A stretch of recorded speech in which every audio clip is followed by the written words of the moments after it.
This is the download from Sounds Profitable, the most important news from this week and why it matters to people in the business of podcasting. I'm Newton Shuttlecotty. And I'm Gavin Gaddis. The download is brought to you by Podscribe. Find out more at podscribe.com. This week, what brand fans love about podcasts and how they listen, making podcasting stickier. No, I didn't think through that headline. The creator economy at South by Southwest, and rise of the silver influencer, not to be confused with the silver surfer. Let's get started. This Wednesday from Tom Webster at Sounds Profitable. The Power of Branded Podcasts, a report from Jar Audio and Sounds Profitable, looks at a section of respondents to the 2024 survey of 5,071 Americans aged 18 plus.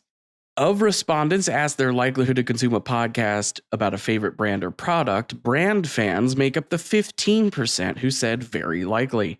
Brand fans trend younger than the average U.S. population and are a diverse crowd. They only skew 3% more male than the U.S. population, and Hispanic/Latino consumers index very highly as brand fans in comparison to the demographics portion of the population.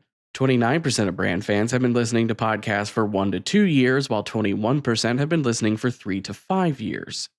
They often use YouTube for podcast consumption/discovery and are evangelists of podcasting, with 76% of brand fans recommending shows to their social circle. Meaning, like news consumers, brand fans are not just a demographic that eagerly consumes podcasts, they're a conduit for promoting the medium itself within their social circles. They're one of the sources generating the fabled word of mouth that podcasting has relied on since its inception.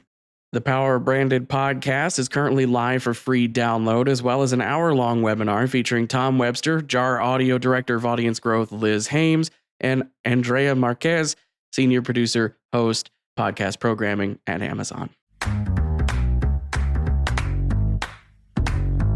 This Thursday from Tom Webster at Sounds Profitable. Sounds Profitable's next big report, data from which is set to be revealed in Chicago next month, see quick hits below, includes a thorough benchmark of podcasting's awareness to trial to regular usage statistics in comparison to other media channels. A quote from Webster, quote, "Part of this may be down to cadence, of course. Unless you are a habitual consumer of daily news or sports podcasts, most podcasts deliver at a weekly cadence, which inadvertently may have conditioned people to a weekly consumption cadence. If the thing you are looking for is not there every day, you don't look for it every day. However, I think some of this also has to be laid directly at the feet of the various dedicated apps we have for podcast consumption.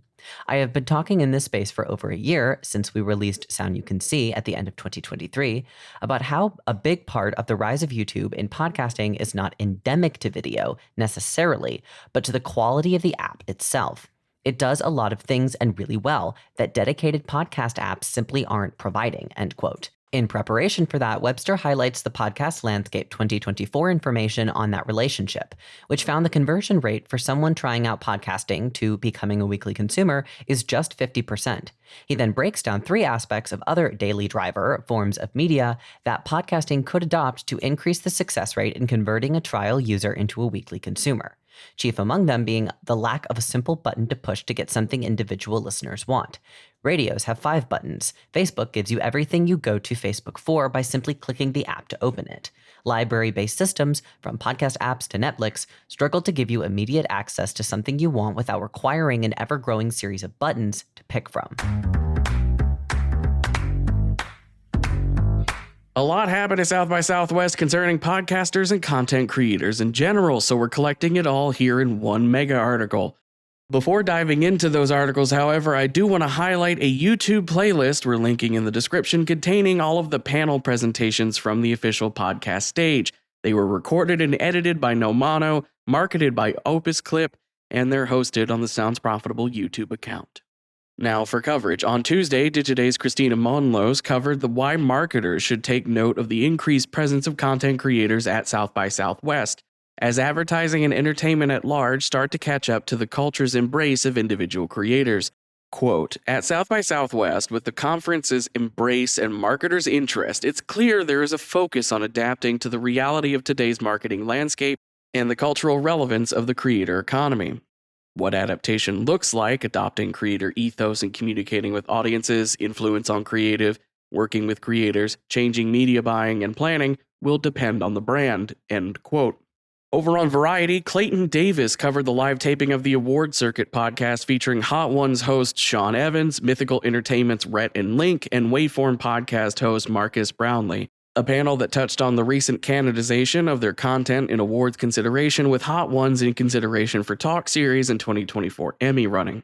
Rhett McLaughlin highlights a spending discrepancy that podcastings will be all too familiar with. A quote from McLaughlin in the article. Quote, if you look at where brands are putting their money and the way that they value a set of eyeballs watching The Tonight Show versus watching Good Mythical Morning, it still doesn't make any sense. One of the reasons for that is brands and culture look at the Academy to know what they think is cool, end quote. And over on The Information, Kaya Yuriev covered video podcasting's presence at the conference as well as the frontrunners who might buy TikTok if a sale is pressured by the administration later this year. Last Friday from Kimiko McCoy at Digiday, while Gen Z and Gen Alpha take the headlines for influencer marketing, brands like Progresso Soup and Harmless Harvest are eyeing Gen X and baby boomers. Alaskan Airlines and Mountain Dew have also hopped on the silver influencer trend in recent years. A quote from the article, quote, as these brands look to expand their footprint with shoppers from older generations, they're partnering with influencers and content creators from those same generations. Notably, these generations are shifting their consumption habits, spending time watching their favorite influencers on TikTok and Instagram. At the same time, the so-called grandfluencers' reach isn't limited to their age demos, seemingly pulling in fans from across generations, end quote. While statistically older viewers are still tuned into traditional media, the 55 and up demographic is also active on social media. The simple fact is people like seeing themselves represented in advertisements, and the 55 and up demo is slowly getting more of that outside of products specifically targeting age. And as reports like the Podcast Landscape 2024 show, podcasting has an opportunity to grow and properly recognize the 55 and up side of the industry. Finally, it's time for our quick hits. These are articles that didn't quite make the cut for today's episode, but are still worth including in your weekend reading. This week, I've got some fun stuff for you. Evolutions by Podcast Movement has announced Sounds Profitable partner Tom Webster will be hosting a keynote speech called The Advertising Landscape, Podcasting's Place in the Ad-Supported Media Universe, in which Tom will share early data from the largest study of podcast advertising effectiveness in America. Speaking of things coming up soon, coming Tuesday, March 18th, the free webinar hosted by Quill CEO and co-founder Fatima Zaidi and the creativity business's Steve Pratt. From You, Not About You will feature 25 minutes of discussion on steps to elevate branded podcasts from a promotion into a gift for your audience, how brands measure success beyond downloads, and building long-term trust. How Wondery is evolving its video podcast strategy fast. That's FAST, all caps. With the growing popularity of video podcast viewership on connected TV via platforms like YouTube, Wondery is leaning into the fast world with Amazon Prime Video Live TV, formerly Freevee. Jar Audio has announced their third annual Emerging Women in Podcasting pilot competition, in which a winning pitch for a podcast pilot episode will be produced by Jar Audio, with full IP ownership remaining with the creator. Veritonic unveils pioneering audience insight solution to deliver accurate, scalable podcast demographic data. The company has debuted a combination of device graph tech and self-reported listener data called Audience Insights, which aims to deliver accurate, scalable, and cost-effective, forgive the wordplay, audience insights. And finally, measure podcast ad impact against custom audience data. A new update from Magellan AI showcasing how the platform can ingest first-party and third-party audience data to measure how campaigns reach users' target listeners. And that was The Download, brought to you by Sounds Profitable. I know we went through today's stories fast, so be sure to check out the links to every article mentioned right in your podcast listening app or on the download section of soundsprofitable.com. And thank you for sticking with us as we bring you the top stories you might have missed from the past week. I'm Newton Shuttlecotty. And I'm Gavin Gaddis. Our producers are myself, Newton Shuttlecotty, Tom Webster, and Brian Barletta. And as always, a special thanks to you for joining us. Robot. Download complete.